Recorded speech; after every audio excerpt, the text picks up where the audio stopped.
আসসালামু আলাইকুম, this is Ron Islam, Infotopio Omega পরিবারের পক্ষ থেকে সবাইকে জানাচ্ছি আন্তরিক শুভেচ্ছা ও স্বাগতম। আজকে ফ্রেজাল ওয়ার্ডের তৃতীয় পার্টে তো আমরা নিয়ে এসেছি। তো আপনারা যারা আছেন অবশ্যই নোট দিয়ে পড়বেন, ঠিক আছে? তো এইখানে যে বিষয়টি নিয়ে এসেছি এখান থেকে কিন্তু 100% প্রশ্ন হয়। আমরা প্রতিবারই প্রশ্নে দেখতে পারি যে হচ্ছে as if R as though, এই বিষয়টি কিন্তু প্রশ্ন এসেই থাকে। এখন অ্যাজ ইফ অ্যাজ দো এটার বাংলা অর্থটা হচ্ছে যেন, যেন অর্থ দাঁড়ায়, ঠিক আছে? অ্যাজ ইফ আর অ্যাজ দোর আগের অংশে দেখবা, যখন দেখবা প্রেজেন্ট ইনডিফিনিট টেন্স আছে, পরের অংশে বসাবা পাস্ট ইনডিফিনিট টেন্স। আর যখন দেখবা পাস্ট ইনডিফিনিট টেন্স আছে অর্থাৎ ভার্ব টু আছে, ঠিক আছে, তখন এই পাশে দেখবা যে হচ্ছে আমার পাস্ট পারফেক্ট টেন্স ইউজ হয়েছে, ঠিক আছে? Had plus verb three use করবা তখন, ঠিক আছে? তো এখন দেখো এই অ্যাজ ইফ এবং অ্যাজ দো সেন্টেন্সগুলো কোথায় আমরা বসাবো?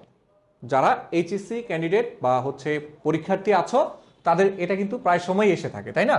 তো এটা এরকম হতে পারে, যেমন he talks dash he were a mat.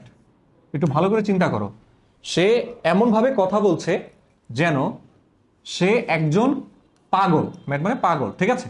তো এইখানে যদি আমরা একটু খেয়াল করি, এটা হচ্ছে কি ওয়্যার, এটা ভার্ব টু, ঠিক আছে?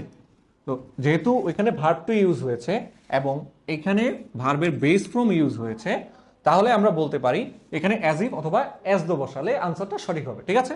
তাহলে এখানে আমরা বসিয়ে দেবো কি অ্যাজ ইফ।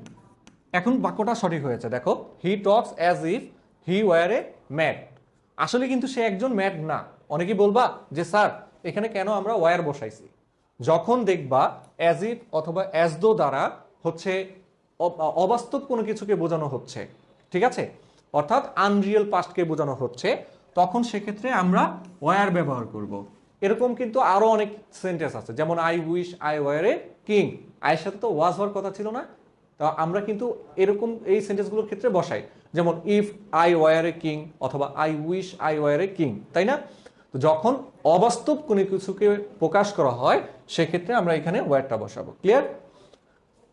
এরপর আমরা যদি হচ্ছে এই ফ্রেজাল ওয়ার্ডগুলো যুক্ত কয়েকটা সেন্টেন্সকে দেখি তাহলে আরেকটু বিষয়টা ক্লিয়ার হবো।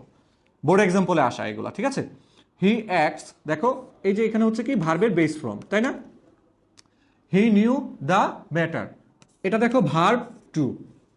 তাহলে সে এমনভাবে অভিনয় করছে যেন সে বিষয়টা জানতো। তো এই ক্ষেত্রে আমরা কি বসাবো? As if. ক্লিয়ার? ওকে। নিচের সেন্টেন্সটা যদি আমরা খেয়াল করি, হি অ্যাক্টেড, দেখো এটা কিন্তু ভার্ব টু, অর্থাৎ তাহলে ওই পাশে কি হবে?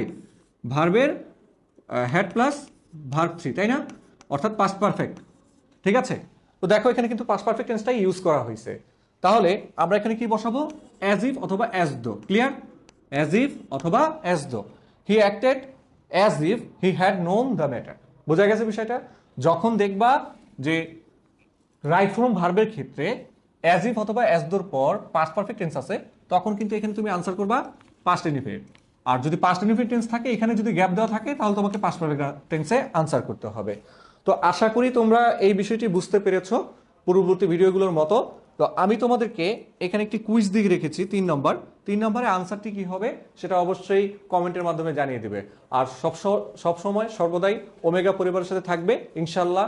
আমরা তোমাদের জন্য নিয়ে আসছি অনলাইন বেসিসে বিভিন্ন কোর্স, অফলাইনের সাথে আমাদের যেই রেকর্ড ক্লাসগুলো থাকবে সেগুলো আমরা ছাত্রছাত্রীদেরকে প্রোভাইড করে থাকবো ইনশাল্লাহ। তাহলে তোমাদের হচ্ছে কি যে তোমরা অফলাইনের ক্লাসের পাশাপাশি যে ক্লাসগুলো তোমরা অফলাইনে করলা, সেই ক্লাসগুলো যদি তুমি আবার অনলাইনে পেয়ে যাও, তাহলে কিন্তু তোমার পড়াশোনাটা অনেক উন্নতি হবে, ঠিক আছে?